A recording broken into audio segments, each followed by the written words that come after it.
Good morning, everybody, and a happy Thursday morning to you. And as usual, there is a lot of information in here. So, oh my God, let's just get started. Let's go. To start with, we're going to go with Cressida Bonus, who put up the first photos of her new baby girl, Delina Pandora, named in honor of her sister who passed away recently. It looks like this is an adorable little girl. Her brother looks very besotted with her. I don't know if their family's complete. Maybe they'll have another one, but what a lovely family. I feel like Cressida sidestepped a bomb. You guys know what I'm saying? She found true love. She found a normal guy, and she has a normal family. Good for her. All right, let's move on. We're going to talk about Prince William now. To pay tribute to his mother on what would have been her 64th birthday, William went to Sheffield, where he met up with Steve Bartlett and former Prime Minister Gordon Brown to mark the second anniversary of his Homewards initiative. So it was at this time that he revealed he was teaming up with the former Labour leader, Mr. Brown, to expand his mission to end homelessness for thousands of people. He announced a new partnership with the politician's multi-bank charity, which provides necessities like toiletries, bedding, and clothes for people that are rehoused after a period of homelessness. And they had a panel discussion together, and William looked very happy. He was laughing and joking while he was reflecting on the organization's progress.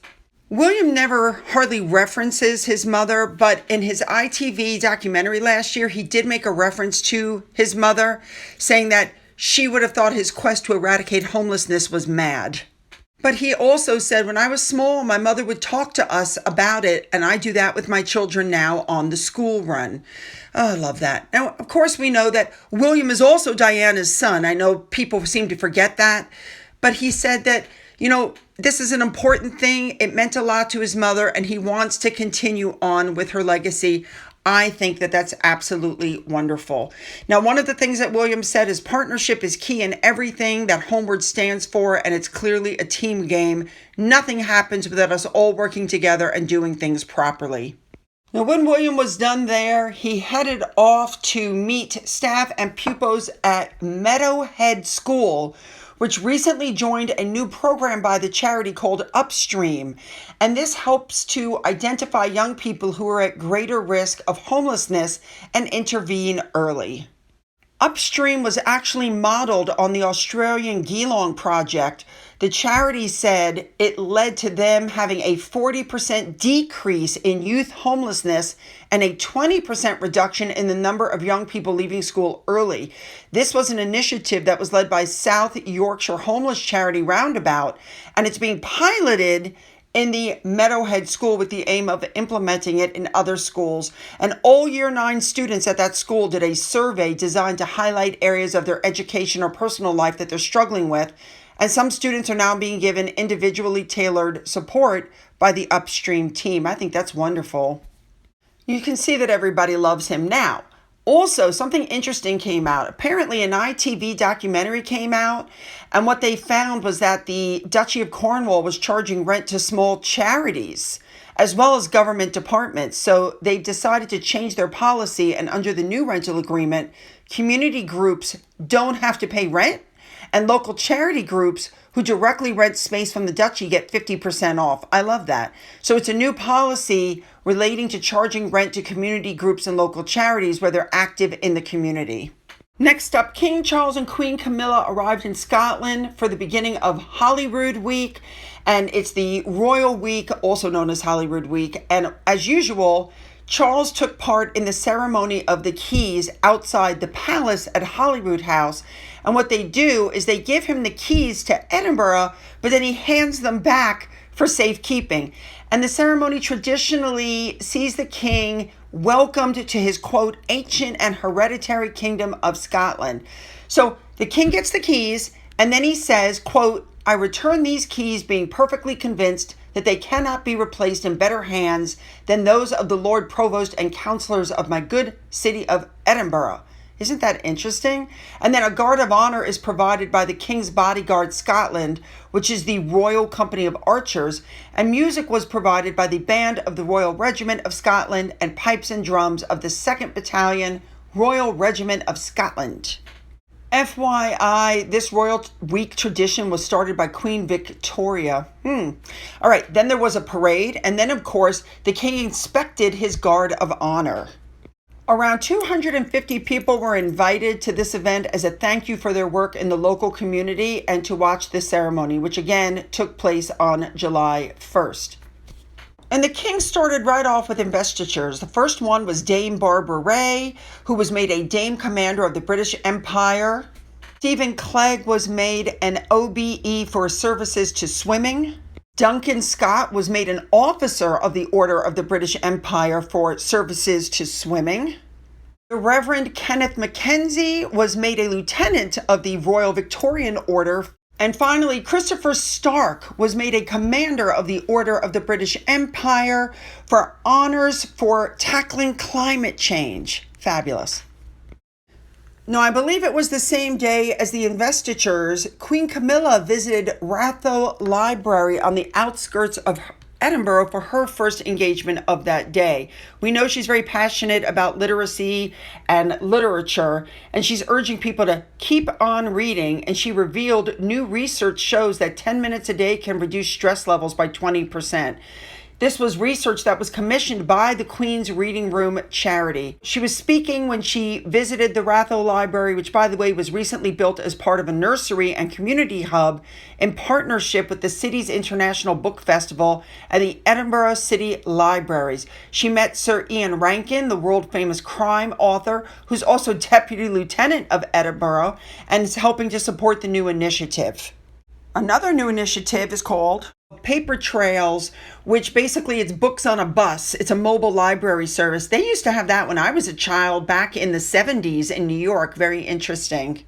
Now, before the Queen left, of course, she unveiled the plaque. You saw the picture a minute ago. She gave a short, off-the-cuff speech, and she got some beautiful flowers. Now, let's go back to Holyrood House because they had the annual Sovereign's Garden Party, and you saw Queen Camilla, Princess Anne, King Charles. I believe Anne and Camilla coordinated their blue, they were very striking ensembles. But the one thing that everybody really noticed was that King Charles looked to be in really high spirits. He was smiling, he was happy, he looked totally in his element.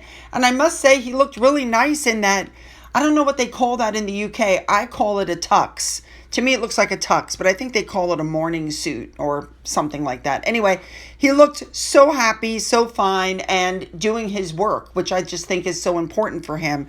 Good for him. All right, let's continue. Let's move on now to Secret Weapon Sophie. This just popped up apparently on June 13th.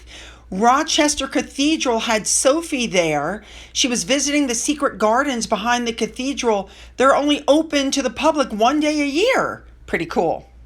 Personally, I wish gardens like that were open more than one day a year. I bet it's magical. All right, let's move on to our Harry-Meghan stuff. All right, I have an update for you on this Jeff Bezos wedding thing. Apparently, Meghan really is pissed off. She feels that she is more famous and more important than a lot of guests that were invited, like the Kardashians. They know that they've met them before. I guess they felt that since they'd been breathing the same air in certain venues at the same time, that she should have gotten an invitation. But it shows just how much Harry and Meghan are out of Hollywood's core social scene. What's being reported is her podcast is one of the most mocked in the world on social media. She can't rebrand herself as a philanthropist, and the shift from royal duties to celebrity lifestyle has hit a dead end. And apparently, Meghan is really consumed with jealousy because, let's face it, Laura Sanchez has everything. She has millions and billions of dollars. She has this fantasy life, this huge home, and Laura's draped in diamonds, and Meghan is peddling jam. So, you know, that's the life that she wants. That's the life she thought she was going to get. And she thought an invite to their wedding would have helped make connections, but it didn't happen. And let's be honest, if Meghan had shown up, she would have tried to have taken all the attention away from the bride, because that's what she does. People are over her. And just as an FYI, Jeff Bezos owns homes in Washington, D.C., Medina, Washington, Maui, Manhattan, Beverly Hills. He's got a billionaire bunker. I mean, the guy is that's who Meghan wanted to marry. That ain't what she got. All right, moving on. It looks like Harry and Meghan are at blows with King Charles again over the kids. It just keeps going on and on. Apparently, you guys already know, I've already reported to you that Harry and Meghan wanted new passports for their kids. They wanted them to have the HRH on them, but they had trouble getting them. And they're claiming that the holdup was absolutely due to King Charles.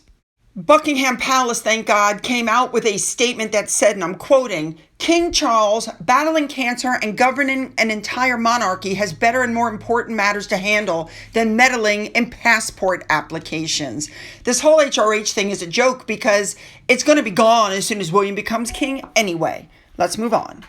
All right, here we go. So, on Diana's birthday, there was no statement from Harry and Meghan, not even on the Archewell site, because it would have interfered with the sale of the wine. So the wine gets released, and the first thing that everybody notices is that Meghan has used her royal title on this wine. It says specifically that this wine was thoughtfully curated by Meghan, Duchess of Sussex. I thought they weren't supposed to be using their titles in private ventures. I thought that wasn't supposed to happen, which again, now she's broken the Sandringham agreement. But I mean, she doesn't care.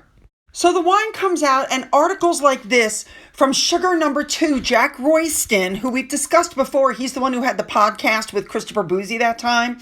He puts out an article and goes, oh, her wine is so sophisticated, and it's fresh and light and effortless, and it sells for $30 a bottle. But actually, that might be a little not right. Here's how it went down. When you went on the website, you had no choice but to buy 3 bottles at a time. Then they were charging shipping, and there was tax. So if you wanted to try the wine, it was going to cost you close to $117. And what happens if you get the wine and you don't like it? You're stuck with it.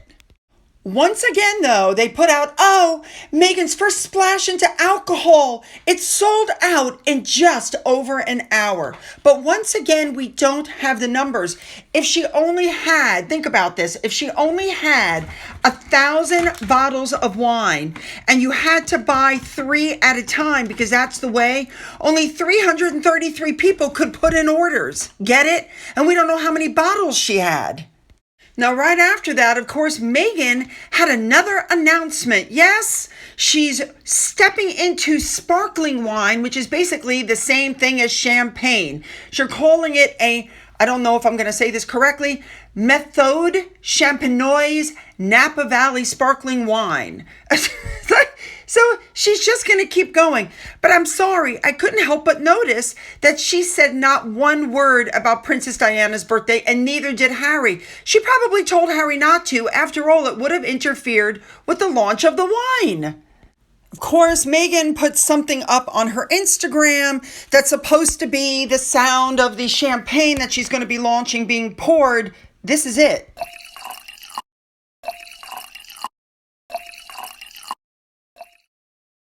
And a big thank you to Nancy Sidley for letting everybody know that Kunde had to shut the comments off on Instagram. Now, the question is, will you be sending that kind of money on wine? Well, Sneaky on Twitter pointed out that some of the sugars are. I mean, they're insane. Now, of course, a poll was done. You know how people think about the polls, and they asked, would you buy Meghan's wine? And the overwhelming response was no. So once again, it's the sugar. It's the Sussex squad buying that crap. But they're not going to be able to keep it up forever. You know, I don't know if the wine is under the umbrella of Netflix, but Netflix and Meghan need to get their crap together because, you know, she just had that sale for the apricot spread and she oversold it again. How hard is it to keep track of your stock? So some of the shoppers who grabbed the apricot spread, because remember, it's not jam and it's not jelly, whatever, got emails saying, sorry, we oversold, and we're going to refund you the purchase price of the item by the end of the week. But we want you to know that when the spread is back in stock, you'll be the first to receive it free of charge. Keep in mind, as I told you the other day, in the 3 months since she launched, okay, 3 months, she's only been stocked for a grand total of 2 hours which is 0.01% of the time. So don't hold your breath to get anything because she doesn't have any stock. But in the end, we all know what this is. Meghan launched specifically on Diana's birthday because she wants to hijack Diana's legacy. She's been trying to do that for an extended period of time. She always tries to hijack Diana.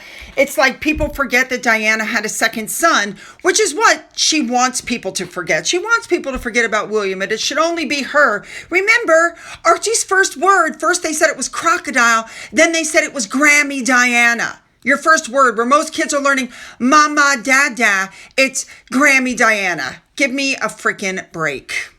Oh my goodness, I want your comments on this one. Don't forget to hit the like and the subscribe button and the bell. Go down into the description box where you'll find the links to my Twitter, Gettr, Rumble, email, a link to my father's book, which is still up for sale, a link to my second channel, and a link to my Amazon wish list, as well as a physical address. For those of you who've donated to my coffee fund, thank you so much. And as always, you guys, have a great day.